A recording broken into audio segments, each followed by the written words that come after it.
Today we're going to show you how to install all of the needed pieces for a third function on this LS tractor.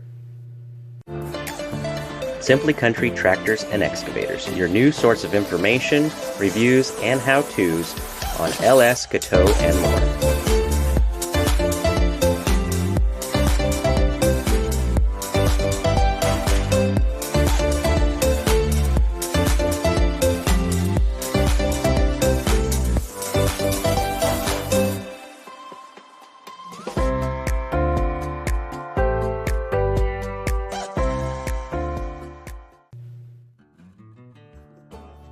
This is a VK12 valve kit, also known as a third function, and we're installing it on the XG3135H.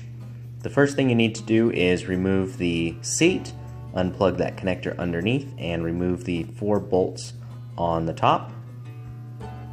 Once you have those removed, clip the seat belt together and remove the entire seat assembly. Normally you'd install the first piece right here, but we have some extra tubes in here for a dual rear remote valve kit that we installed previously for a backhoe. So the first tube is going to get connected right here in the corner. Go ahead and loosen the banjo bolt for the Power Beyond tube. You can loosen the one on the top and remove the bolt completely. You'll notice the rear wheel is removed in this shot, but that's not required to get this done. Go ahead and remove the banjo bolt on the front. And once you're done with that, you can take that tube totally off. There are 2 adapters included in the kit. The larger one is going to go into the Power Beyond port on the loader valve. The other adapter needs to be installed into the port where we just removed the steel tube. You can go ahead and insert both of these and get them tightened all the way down.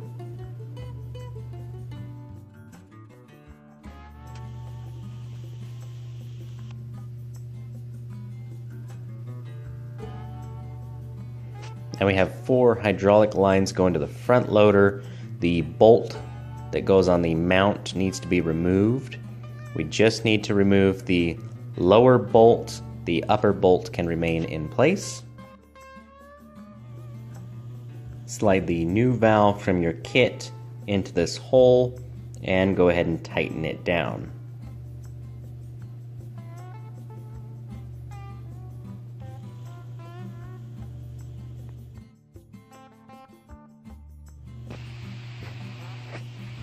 Next, we're going to grab the shortest hydraulic hose and connect it to the P port.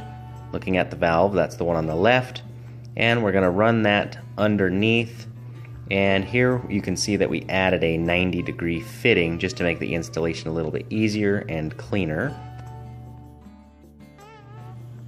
Grab your next longest hose and attach the top end where we removed the tube earlier. And this one we're going to run underneath the tractor. Make sure that's not going to get tangled in the pedals. And we're going to connect that to the T port, which is on the right side of our new valve kit.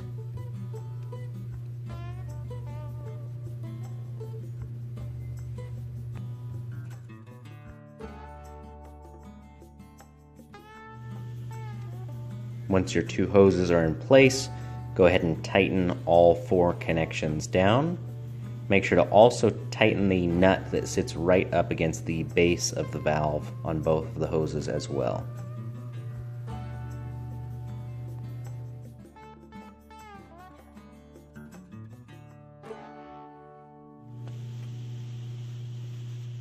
We're going to put 1 large zip tie around all of the hoses right here, but don't cinch it all the way down. There's a couple more things we're going to run through this in just a minute. You can put a zip tie right underneath here, and this one can be tightened all the way down. And of course, clip all the zip ties off once they are in place. Make sure your pedals aren't binding with any of the hoses and they're not in the way. And we're going to put 1 more zip tie here by the filter. That'll save you some trouble later when you go to remove the filter. We'll make sure that hydraulic hose is tucked up and out. Grab one of your quick connects and insert the dust cap. Now in this particular kit, the bracket that normally comes with it doesn't work on all models of the tractor. This has a newer bumper style that's not quite compatible. So what we've done is welded a plate onto the existing mount on the tractor, and we're going to hook the hoses up there. So just be aware there's some slight differences depending on the model and when it was made and which kit is going to be a direct fit. We'll go ahead and put the two quick connects into the mount that we've added and get those tightened down.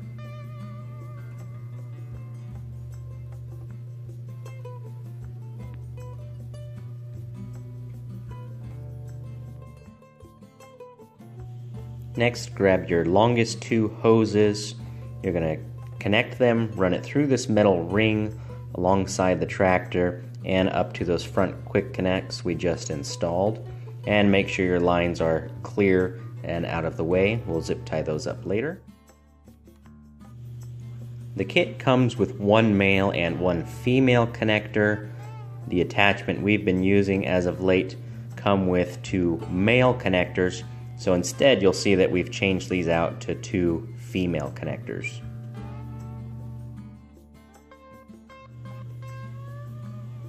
We'll get our hoses connected and then we'll go back and make sure we have all of our lines securely in place.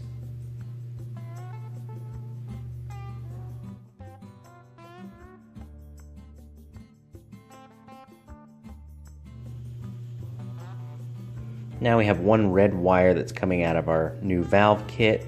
We've installed this into a protective sleeve. We're going to take this one red wire and run it through the zip tie that we didn't tighten earlier and keep it tight up against these hoses. Then we're going to run this underneath the floorboard. Make sure it's out of the way of your pedals again. And we're going to fish that through right to the left of the pedals underneath the ignition area.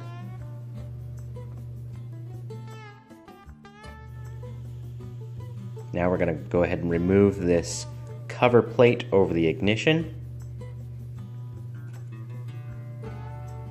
You'll see in some of the instructions they will run this wire straight to the battery, but we're going to put it here. That way it can only come on when the key is on the tractor.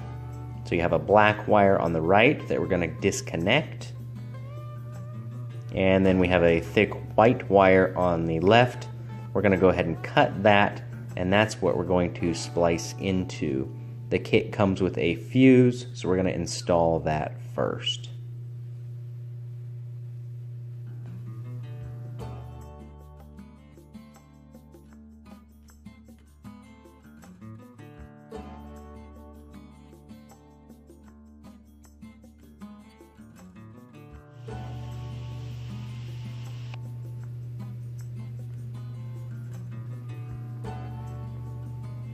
You'll have plenty of excess wire from the valve, so we're going to cut the excess off and connect that directly to the fuse we just installed. So go ahead and strip the wires back and put a crimp connector on those two.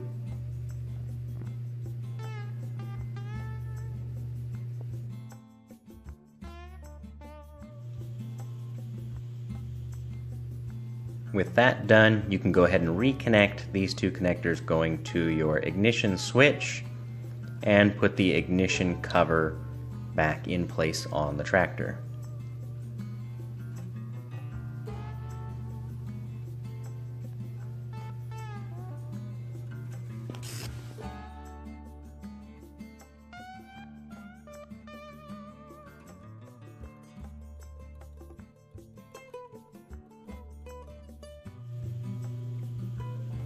Next, we need to remove the factory handle and exchange it for the new one in the kit. The first thing we need to do is remove the boot. You have to loosen these two bolts on the front side of the handle first. That will allow you to get the rubber boot loose, and we'll slide that up so we can access a nut that's holding the rest of the handle on. Now before we wrench on this nut, we need to tighten those two bolts on the front back down.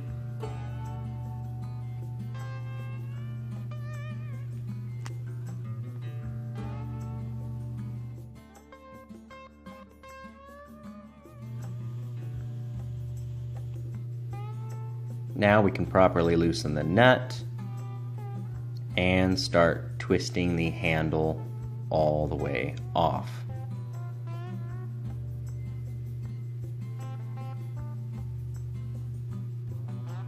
With the handle removed, we're going to go ahead and remove the nut altogether. With the nut removed, we can go ahead and pull the boot off. Now the factory handle, we've placed a mark on it. We're actually going to cut it off because it's molded in place. Right about where this bolt is where you want to mark it.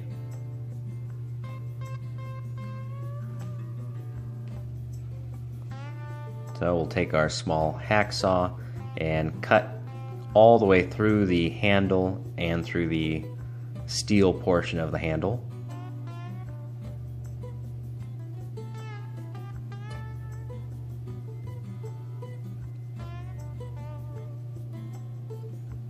Once we're through this way, we'll turn the saw to the side so we can get that last piece off. Now we can reinsert the nut, and we can put this back onto the tractor.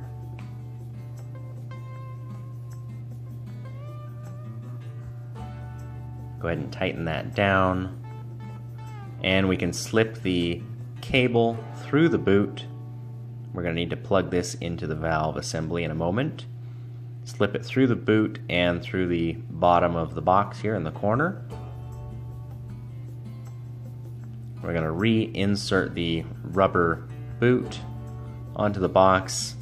Then we can tighten down those two bolts on the front, and of course we'll slip our new handle on as well.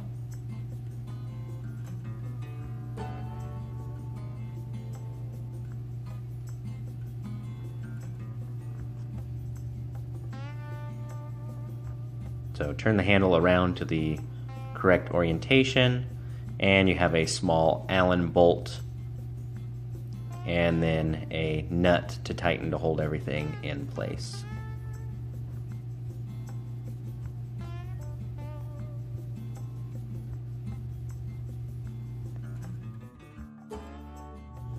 Run the cable through the notch in the rear of the floorboard, making sure to remove any slack as you go. And we're going to run through that same zip tie we did earlier.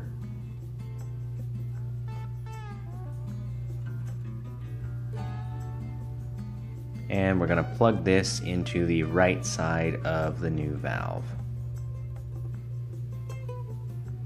Now you will find that there's some extra length of cable. What we do is bundle it up and zip tie that underneath the floorboard to make sure it doesn't get in the way of anything else.